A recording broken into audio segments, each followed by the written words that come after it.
Welcome back to Inherited Dawn, a One Piece podcast. We're breaking down every single chapter of the greatest story ever told, and today we are on chapter 197. The chapter is titled The Leaders of the Kingdom. And if you thought last chapter's cliffhanger was tense, this one just rips the floor out from under you. We get the single most perfectly executed moment of hope, and then Oda snatches it away in the most brutal fashion imaginable. This chapter doesn't just break your heart, it methodically takes a hammer to it, piece by piece. It's a masterclass in how to construct a tragedy. Oda spends the entire chapter building a fragile bridge of hope over a chasm of chaos, only to light a match and watch it burn in the final pages. Absolutely. This chapter is pure chaos, and if you want to be here with us as we piece together every single heartbreaking detail of Arabasta, make sure you're following the show. You won't want to navigate this storm alone. We're all in this leaky boat together. Let's get into it. The mysterious figure from last chapter is finally revealed. It's Koza. Of course it's Koza. It had to be him. He walks into the palace square, this place he probably remembers from his childhood, and just stops dead. And the scene that greets him, it's a nightmare. It's the aftermath of a massacre. Cobra is down, beaten and immobilized. Chaka is bleeding out on the steps. Royal guards are scattered everywhere. It's a scene of total defeat. And standing over all of them are Crocodile and Miss All Sunday, the nation's hero and his associate. Oda frames this panel perfectly.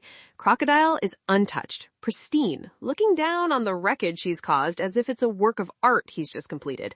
Koza is stepping from the shadows into the light, but the light is only revealing a deeper darkness. The look on Koza's face, man, it's that dawning horror. You can see the gears turning. He spent this whole time thinking the king betrayed him, betrayed the country. He's been leading a rebellion based on that singular belief. It has been the fuel for every fight, every death on his side. And now he sees the king beaten, and the guy who's supposed to be saving them is just standing there without a scratch on him, looking smug. The math just isn't mathing for him anymore. It's the cognitive dissonance made manifest. His entire reality is being violently rewritten in front of his eyes. Everything he thought was a righteous cause is suddenly cast in a sinister new light. He sees Vivi there, fighting alongside her father, and the last piece of the puzzle slides into place. The princess who vanished, the one he knew as a child, is here, defending the king he thought was a tyrant. He puts it together so fast. He looks at Vivi and you can see that recognition, that shared history. Then he looks at Crocodile, the supposed savior of the people, the man who's been helping the towns plagued by drought, and he asks the question that's been burning for years, the question at the absolute heart of this entire conflict. Who stole this country's reign? And Crocodile just tells him. There is no hesitation, no attempt at deceit. He just says, "That'd be me." The sheer, unadulterated arrogance of that admission is breathtaking. And he smiles while he says it. He has this disgusting, self-satisfied smirk on his face. It's the face of a man who just laid the winning card down and is waiting for you to realize you lost the game 30 moves ago. He doesn't just confess, he boasts. He lays it all out, how he used the dance powder in the capital to make it seem like the king was hoarding the rain, how he framed the king for the drought in other towns, how he manipulated the royal army and the rebel army into tearing each other apart. He calls them puppets dancing on the palm of his hand. This is the crucial thing to understand about Crocodile's villainy. He doesn't just want to win. He needs his victims to know in their final moments exactly how thoroughly they were defeated. The physical victory is secondary to the psychological one. He needs to shatter their will, their hope, and their very identity before he discards them. He wants to crush their spirit before he crushes their bodies. It's not enough to take the kingdom. He has to make them feel like fools for even trying to protect it. That's a special kind of evil. It's not about resources or power, not really. It's about dominance. It's about proving to everyone and to himself that he is fundamentally superior. Remember Arlong? Arlong was a monster, but his cruelty came from a place of racial hatred and trauma. Crocodile's cruelty is just sport. It's pure psychological dominance. He's a Shichibukai, a warlord of the sea. He operates with the implicit protection of the world government. That level of impunity breeds a specific kind of arrogance. He doesn't just think he's better than them, he thinks he's an entirely different class of being, and their lives are merely tools for his grand ambitions. To him, this entire war is just a meticulously crafted stage play, and he is the writer, director, and star.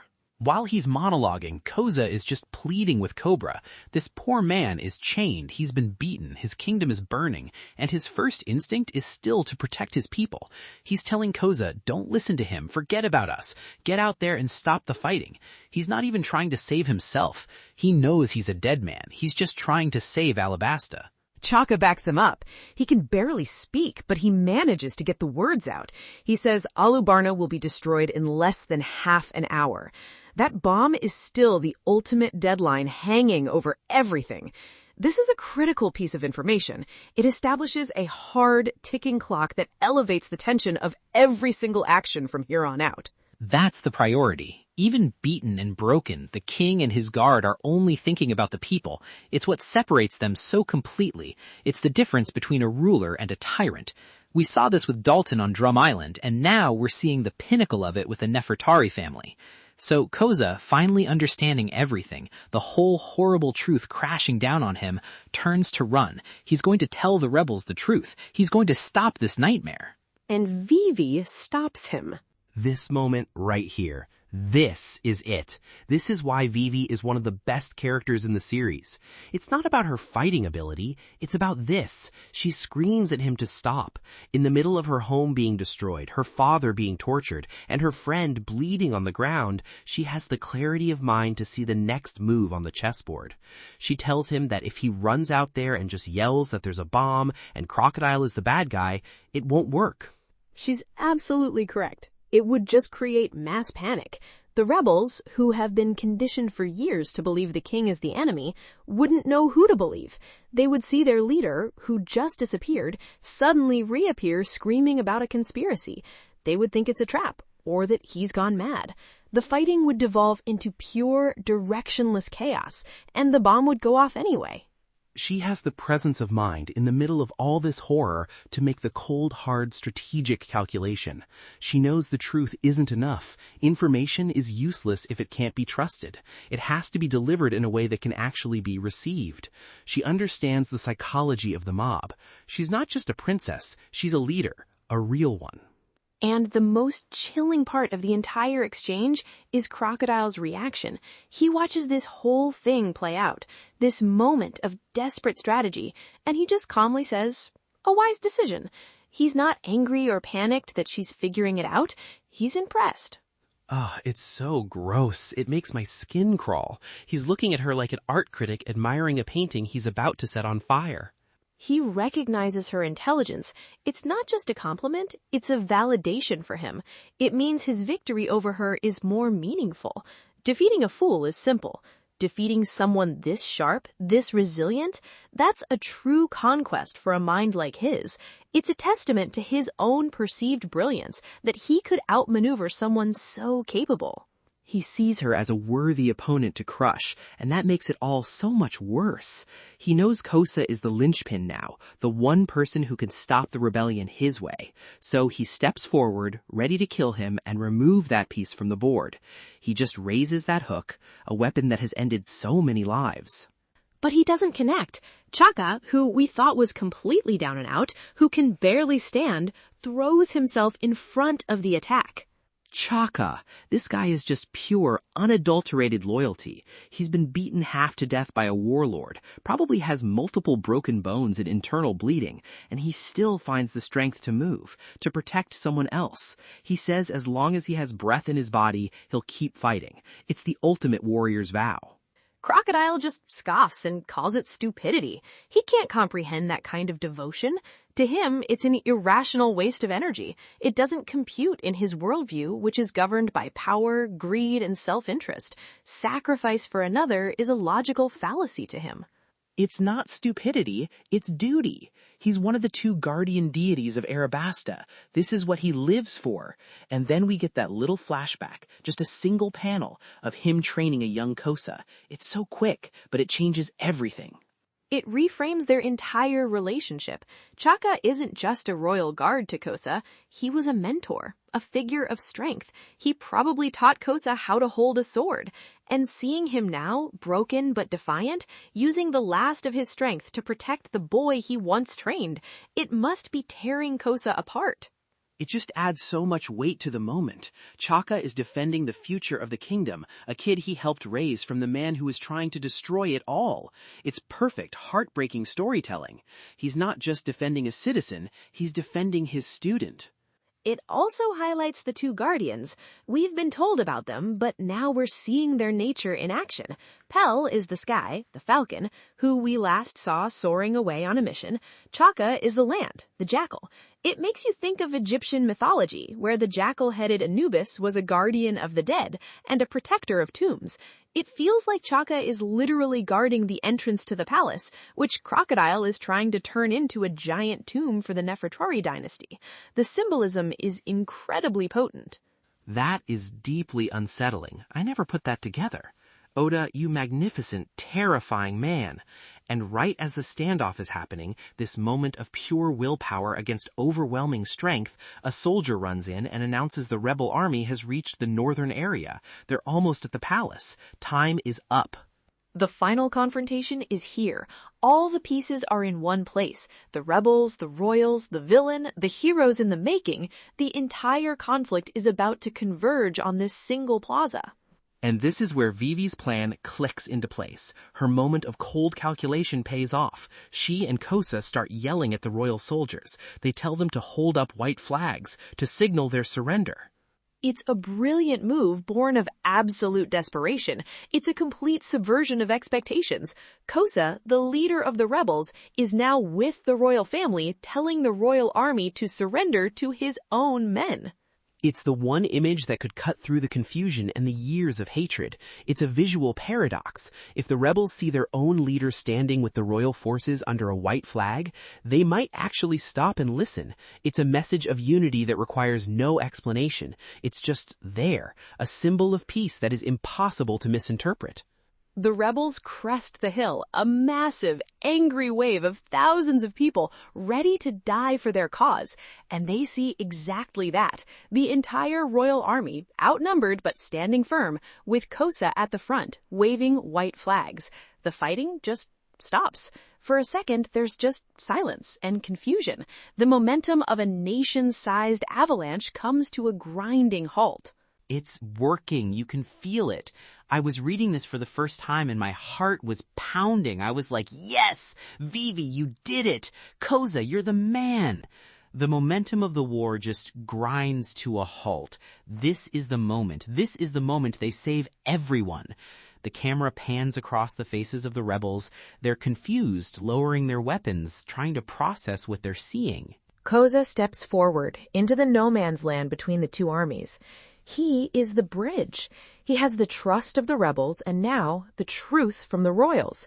He is the only one who can unify the two sides. He's ready to speak, ready to tell them the war was a lie, that it's over. He opens his mouth to yell. And he gets shot. Right in the back. A single sharp crack that echoes across the silent plaza. No, it's just the most gut-wrenching twist. It's one of the cruelest moments in the entire series up to this point. Everything was lined up perfectly. The hope was so real, so palpable. The one man who could stop the war was in the perfect position to do it, and he gets taken out a second before he can succeed. The timing is diabolical. And the camera pans to show us who fired the shot. It's a royal soldier, or rather someone dressed as a royal soldier, holding a rifle with a smoking barrel. Baroque works. Of course it's Baroque works. It's their agents, incognito. We even get their names, Macro, Gyaro, and Tensui, these new guys. They were embedded in the royal army the whole time, waiting. This wasn't a last-minute plan. This was a fail-safe. This was Crocodile's final checkmate. He had accounted for every possibility. He's so arrogant, but it's an arrogance born from meticulous, paranoid planning. He knew there was a chance something like this could happen, a moment of reconciliation, a chance for peace. He planned for the possibility of his enemies succeeding. And he engineered the perfect way to shatter it. The rebels don't see Baroque works agents. They don't know about some secret organization. They see a royal soldier in a royal uniform gunning down their leader during a truce. They see the ultimate, unforgivable betrayal. Of course they do. What else could they possibly think? From their perspective, the royal army offered a surrender just to lure their leader out into the open and assassinate him in cold blood. It is the most cowardly, despicable act of war imaginable. It confirms every fear and suspicion they've had for years. Every bit of propaganda Crocodile fed them, every doubt, every whisper of the king's corruption. This single gunshot makes all of it seem true. It proves to them beyond any doubt that the king cannot be trusted. So they charge. The hope is gone. It's been replaced by a white-hot volcanic rage. The war is back on, but it's 1,000 times worse now.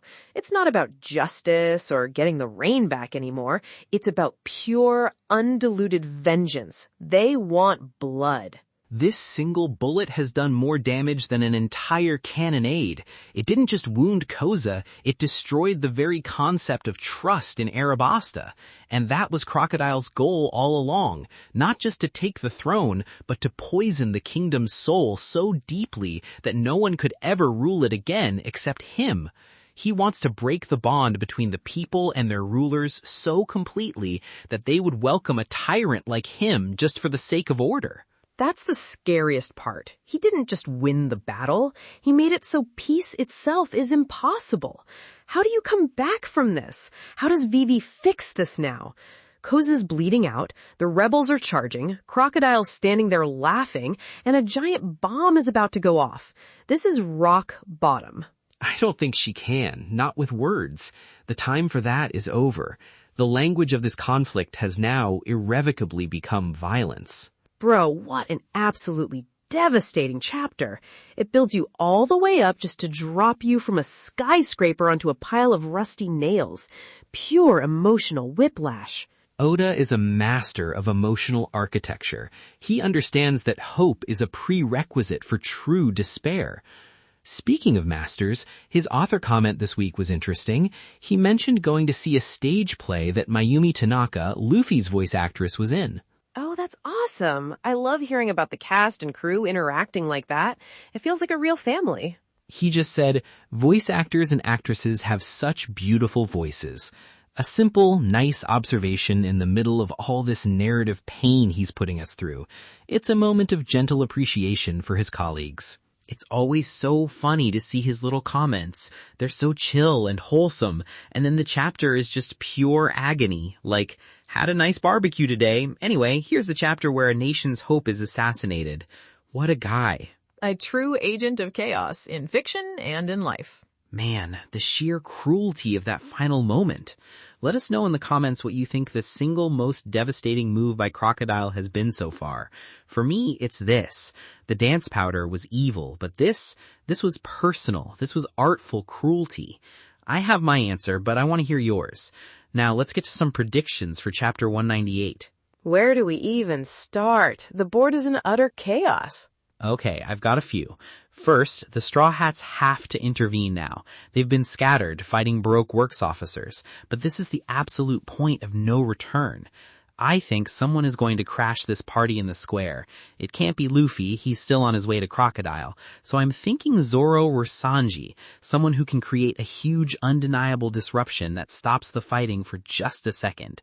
Like Sanji just kicks the Baroque works shooter into the next time zone, or Zoro cuts a building in half. Something to break the momentum of the charge. A circuit breaker, an external force that doesn't belong to either side, forcing everyone to pause and reassess the situation. That makes sense. Exactly. Second prediction, Vivi is going to do something physically drastic. Shouting is over, the white flags are meaningless now. I think she might literally throw herself between the two armies, put her body on the line in a way that no one can ignore. It's the ultimate plea. She has to prove her sincerity, and that might be the only currency she has left, a willingness to be trampled by both sides to get them to stop. A very royal sacrifice, an act of martyrdom to shock the people out of their rage. It fits her character. My third one is about Koza. He's not dead. Oda wouldn't do that. Not like this.